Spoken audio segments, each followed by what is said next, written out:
अभी हमने आदरणीय दादा के माध्यम से बहुत अच्छा अनुभव उन्होंने सादर किया और उन्होंने अपना प्रैक्टिकल अनुभव बताया।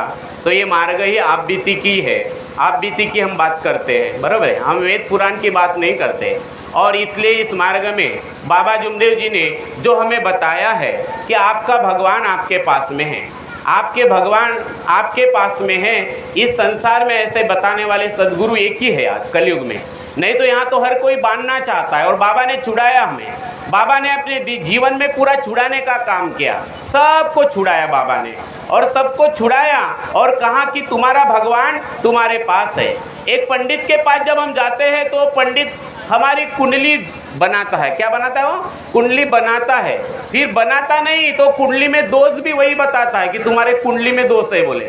फिर वो दोष नहीं बताता तो कुंडली में समाधान भी बताता हो। कुंडली बनाने वाला पंडित, कुंडली में दोष बताने वाला पंडित, और उस पंडित ने उसका समाधान भी करने वाला कौन है भी समस्या का? वो पंडित ही। लेकिन उसके क्या लेता है वो? पैसा लेता है, बरोबर कि नहीं? वो कुंडली का समाधान पैसा लेता है, समस्या भी उसने बताया। लेकिन ये मार्ग में ऐसा है कि यहाँ बाबा के पास भी नहीं गए हम। कितने लोग हैं जिन्होंने बाबा को देखा नहीं। आज ये गांव हम जहाँ पे आए नागपुर से कितना दूर है, गोलीबार चौक से कितना दूर है, लेकिन जिसने भी पहले दिन मरने का वचन दिया, तू वचन दे मरने का, मैं अमृत की वर्षा कर दूं, तू वचन दे तत्व शब्द नियम पर चलने का, मैं तेरे आत्मा में परमात्मा का रस भर दूं। ऐसा रस बाबा ने भर दिया। ये परमात्मा का रस बाबा ने भरा और मरने का वचन दिया और अमृत की वर्षा हुई पल भर में। इतने अनुभव है। और हमारा जन्म तो इस मार्ग में हुआ, जन्म भी मार्ग में हुआ। तो हमने बचपन से इतने सारे आत्मानुभव दिए हैं, आत्मानुभव देखे हैं, सेवकों के देखे हैं, हमारे देखे हैं कि पल भर में करंट है, जागृत कृपा है। जंगल में खड़े हो तो बाबा हनुमान जी बोलो, खेत में हो तो बाबा हनुमान जी बोलो, घर में हो तो बाबा हनुमान जी बोलो, खाना बनाने हो तो बाबा हनुमान जी बोलो, साइकिल चलाते हो तो बाबा हनुमान जी बोलो, है ना? बाबा हनुमान जी, इतनी ताकत है बाबा हनुमान जी शब्द में कि आंधी और तूफान सेवक को न रोक पाए। जब बाबा जैसे सदगुरु सेवक को मिल गए और मरने के सब इरादे, जो पहले दिन हमने मरने का वचन दिया, मरने के सब इरादे जीने के काम आए जब ऑटो पे बाबा हनुमान जी का नाम आए। ये ऑटो ने बाबा हनुमान जी का नाम लिया, ऑटो ने बाबा हनुमान जी का नाम लिया। शराबी शराब से दूर हो गया, रोगी रोग से दूर हो गया, भोगी भोग मुक्त हो गया, योगी बन गया। आज कितने सारे सेवक हैं जो शराब से, जिनका परिवार उद्ध्वस्त हो रहा था, बुरे व्यसनों में फंसे थे, शैतान जिनका उद्देश्य था भावनाओं में फंसे थे। तो इस प्रकार से बाबा ने हमें कैसे छुड़ाया। और आज साधारण सेवक, एक छोटा सेवक तीर्थ बनाता है और खुद को दुख से मुक्त करता है। एक सेविका किसी सती अनुसया से कम नहीं, वो फूंक मारती और जहर उड़ जाता है। तो इस प्रकार से अपार शक्ति को हमें समझना है। और इसलिए बाबा जुमदेव जी ने जो तत्व शब्द नियम का आईना दिया है, उस तत्व शब्द नियम के आईने में हमें देखना है। चाहे पति हो, पत्नी हो, परिवार के जितने भी लोग हो, बच्चे हो, सबको हमें उंगली दिखाना है भगवान के तरफ ही। क्योंकि बाबा ने उंगली अपने तरफ नहीं दिखाया, खुद के तरफ दिखाया क्या बाबा ने? बाबा ने उंगली भगवान के तरफ दिखाई, वो भगवान ने बोले सर्वे सर्व है। और इसलिए बाबा जुमदेव जी ने भगवान के तरफ उंगली दिखाया। और सुबह के विनती में क्या क्या कि हमारी दृष्टि अगर भगवान के तरफ, दृष्टि भगवान के तरफ अगर चलना चाहिए, रहना चाहिए, तो हमें समझना पड़ेगा कि सुबह के विनती में जो हमारा मैं है, जो हमारा अहंकार है, इस अहंकार को हमें मिटाना पड़ेगा, यह अहंकार को हमें मारना पड़ेगा। मैं मर जाएगा तो बचेगा सिर्फ भगवान। इसलिए पहले दिन हमने कौन सा वचन दिया? मरने का वचन। मरो मरो सब कोई कहे, मरना न जाने कोई, एक बार ऐसा मरो कि फिर मरना न होई। मरना ही नहीं है। इसके बाद अगर जब मृत्यु है तो ये शरीर का मृत्यु है। ये शरीर है पंचतत्व से बना हुआ, इसका मृत्यु होगा। मैं तो पहले ही दिन मर गया, बराबर कि नहीं? किसके नाम से मरा मैं और आप? भगवान के नाम से मर गया। तो इतनी नम्रता, इतनी नम्रता, इतनी नम्रता आज मानव धर्म की जरूरत है। नहीं तो शराबी कब जाग उठेगा? सिर्फ शराब छोड़ के नहीं होगा, मैं को मारना पड़ेगा। सिर्फ भूतबाधा नष्ट हो गई, लेकिन मैं जिंदा है, मैं भगवान मेरी ही सुनता है, बराबर कि नहीं? मैं किसी के बाप का नौकर नहीं हूँ, बराबर कि नहीं? मैं किसी को नहीं मानता। अगर इस प्रकार का अहंकार किसी पति को है, किसी पत्नी को है, किसी सेवक को है, तो बाबा कहते वो भी खाली, बराबर कि नहीं? वो बाबा बोलते ये खाली और खाली घर कुत्ते का राज है। जैसे ही मैं आया तो भगवान दूर हो जाता है। जैसे ही सेवक का मैं आ गया खड़ा, मैं सामने आ गया तो भगवान दूर हो जाता है, तुरंत शैतान खड़ा हो जाता है। करंट वाला मार्ग है, करंट। और इसलिए इस मार्ग में शब्द की बड़ी ताकत है। शब्द ही भगवान है, शब्द ही शैतान है। और इस शब्द को परमेश्वर रूपी बनाने के लिए एक लक्ष्य, एक चित्त, एक भगवान। लक्ष्य न ओझल होने पावे, कदम मिलाकर चल, सफलता तेरी चरण चूमेगी आज नहीं तो कल। ऐसा हमारा लक्ष्य होना चाहिए।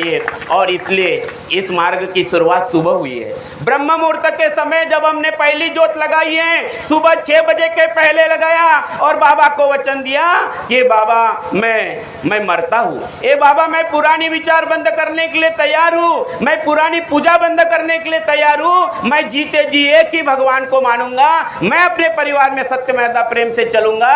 और क्या बोलते हैं, मैं मेरे कर्म करते समय मैंने गलती किया है, मैंने कर्म करते समय गलती किया हूँ। इसी कर्म को हमने ध्यान में रखना है, क्योंकि कर्म भोग और कर्म बंधन और कर्म दोष ये आदमी का पीछा कभी नहीं छोड़ते। इसलिए मैंने कर्म करते समय जो गलतियां किया है उसी की मैं माफी मांगता हूँ। हमें रोज मांगना है। और जब भी परिवार में कोई गलती हो तो पति ने कभी नहीं बोलना कि तेरी गलती है, क्योंकि पति उंगली किधर दिखाता है, पत्नी की तरफ, और पत्नी उंगली किधर दिखाती है, पति की तरफ, बराबर नहीं। और दोनों नहीं दिखा तो बच्चों की तरफ दिखाते हैं। तो ये मार्ग मुझे मैं को मारना है। पति पत्नी के तरफ और पत्नी पति के तरफ उंगली नहीं दिखाएगा। पति अपने तरफ देखेगा, पत्नी अपनी तरफ देखेगा, बच्चे अपने तरफ देखेंगे। क्योंकि एक चूल्हे पे खाना बनाने वालों ने सबने बोला कि मैं मरने के लिए तैयार हूँ। तब भगवान खड़ा हुआ, तब भगवान खड़ा हुआ और वहीं पे दैवी शक्ति एकता खड़ी। जब दैवी शक्ति जहाँ है तो विचार एक है, एकता है। अविचार नष्ट हो जाते हैं, अविचार नष्ट हो जाते हैं, शैतान नष्ट हो जाता है, भोग नष्ट हो जाता है। तब जहाँ पे दैवी शक्ति खड़ी रहती है, जिस दैवी शक्ति को जागृत कृपा को बाबा ने देखा है, 3 माह तक देखा है, 25 अगस्त से 15 नवंबर तक उस अपार शक्ति को देखा है। वो जागृत कृपा बाबा ने हमें दिया है। अभी हमें जरूरत है जागरूक रहने की, क्योंकि आपने अनुभव तो किया है, आपने सबने अनुभव किया है। भगवान सुनता क्या नहीं सुनता, सेवक की सुनता है। आपने वचन दिया, भगवान खड़ा हुआ क्या नहीं हुआ, सेवक ने बोला मरा और भगवान खड़ा हुआ, बराबर कि नहीं। कितने भी संकट में हो, कितने भी संकट में हो, हमारे बाबा के एक सेवक मोंगर कसा तालाब में नाव पानी से भरी हुई है और भरे हुए नाव में सेवक खड़ा है। क्या बोलता है वो, बाबा मुझे तैरना नहीं आता, मैं नाव के नीचे कूदता हूँ तभी मरता हूँ और खड़ा रहता हूँ मैं तब भी मरता हूँ। हे भगवान तू मुझे मार या टार। तो भगवान ने नीचे से तुरंत टेका दे दिया और हमारे उराड़े जी सेवक भाऊ अच्छे खड़े हो गए, बराबर कि नहीं। तो ये भगवान है, तुरंत करंट है, तुरंत। लेकिन पति पत्नी को अपने ऊपर ध्यान देना है, सेवक को अपने ऊपर ध्यान देना है। कोई कुछ भी कहे हंसकर उत्तर दीजिए हाँ बाबा जी अभी। कहीं हमारा दिमाग खराब नहीं होना चाहिए। हमारा एक लक्ष्य, एक चित्त भगवान का मतलब ये है कि चित्त शुद्ध है, मन निर्मल है, बुद्धि उत्तम है। अगर हमारा एक लक्ष्य, एक चित्त भगवान नहीं है तो पति का दिमाग खराब हो सकता है, पत्नी का दिमाग खराब हो सकता है, सेवक का दिमाग खराब हो सकता है। और इसलिए चित्त चोखा, मन निर्मला, बुद्धि उत्तम, मन धीर। हमारा चित्त शुद्ध होना चाहिए, उसी को ध्येयवादी सेवक कहते हैं। और इसलिए सुबह की विनंती है जो हमारे मन को निर्मल करती है, प्रकाशित कर देती है। निर्मल मन जन सो मोहे पावा, छल छिद्र कपट मोहे सपने न भावा। ऐसा निर्मल मन बाबा के सेवक का होना चाहिए। ऐसा बाबा का सेवक बन जाए, ये बाबा की इच्छा है, ये बाबा चाहते हैं। इसलिए आप सभी से निवेदन है कि बाबा को अभी हमें क्या देना है। तो तत्व शब्द नियम का आईना और सुबह के विनंती बार बार सामने रखना है। हंसी बो, खेली बो, धरी बो ध्यान, यही हमारा एक लक्ष्य, एक चित्त, एक भगवान है कि हम सबको एक लक्ष्य, एक चित्त, एक भगवान। उसी के लिए इस मानव धर्म की उत्पत्ति हुई। और तब बाबा ने जो सपना देखा था, बाबा जुमदेव जी ने जो भगवान को वचन दिया था 25 अगस्त 1948 को, जो सत्य का बीज लगाया था, आज वो सत्य का बीज देखो इतना बड़ा वटवृक्ष बन गया। आज हमें ये युग परिवर्तन होने वाला काल है। युग परिवर्तन होने के लिए धर्म की उत्पत्ति हुई है और आप सबको इसके साक्षीदार बनना है। आपको देख के आपके जो बच्चे हैं इसको आगे बढ़ाते जाएंगे। लेकिन पति पत्नी का काम है कि वो अपने घर को मंदिर बना दे। क्या बना दे? वो अपने घर को मंदिर बना दे। क्योंकि हम तो बाहर के मंदिर में जाते नहीं, ये मानव मंदिर को सजाना है। एक परिवार, मैं जहां पे रहता था पत्रकार सहनिवास में, तो वहां रहते मेरे बाजू में एक ब्राह्मण फैमिली रहती है। वो ब्राह्मण फैमिली देशपांडे फैमिली, तो उनके बच्चे की शादी जुड़ गई। शादी जुड़ने के बाद उनके यहाँ पे जो विवाह होता है वो 3-4 दिन का होता है शादी का प्रोग्राम। तो मेरा जो घर है जहाँ मेरा लिफ्ट थी, वो लिफ्ट के सामने मेरा दरवाजा था। तो दरवाजे से रोज आते थे और जाते थे और पार्टी पढ़ते थे। पार्टी पे क्या लिखा रहता है अपने पार्टी पे?